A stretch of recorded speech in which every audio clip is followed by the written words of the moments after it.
நமஸ்காரம் சுவாமி பண்ணி 3 நாளைக்கு சமுத்திராஜன் வரல. சுவாமி கோபம் வந்துடுது. சாபமானய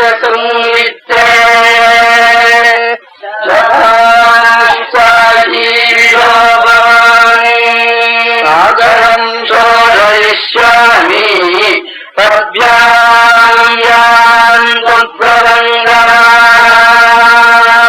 சௌமித்ரன்னு கூப்பிட்டாள். லட்சுமணான்னாள். இல்ல கொண்டா அம்ப விடு, அவன் கற்பம் போல சீர்கின்ற பானங்களை விடு, சமுத்திர ஜலம் வேண்டாம், தடலா அடிச்சு போடு, ஆக்னேயாஸ்திரத்தால எல்லாம் உறிஞ்சி போடு, காலம் நடந்து போகட்டும் குரங்குகள் ஆரம்பிச்சுட்டாள்.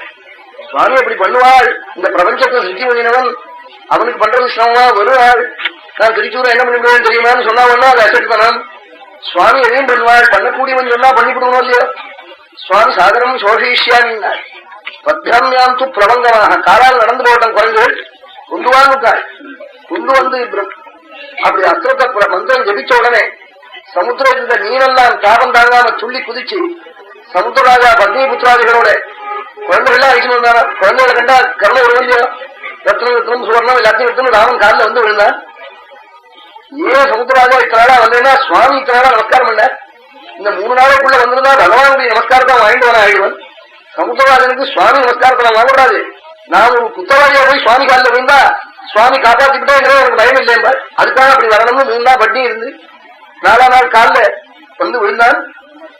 சமுத்திரராஜனையும் ரட்சிச்சார். இந்த அஸ்திரத்தை என்ன பண்றதுன்னு கேட்டார். சுவாமி எடுத்தாச்சே இதுக்கெல்லாம் தீனி போட்டாகணும், என்ன பண்றதுன்னு கேட்டார். இங்க ஒரு இடம் இருக்கு, ஆமா திருமதுல்யம்னு சொல்லி, அந்த இடத்துல ரொம்ப துஷ்டாலாம் வந்து அந்த கடல்ல வந்து உட்கார்ந்து ஜலத்துல 1-2 போய் ஆபாசம் பண்றான்.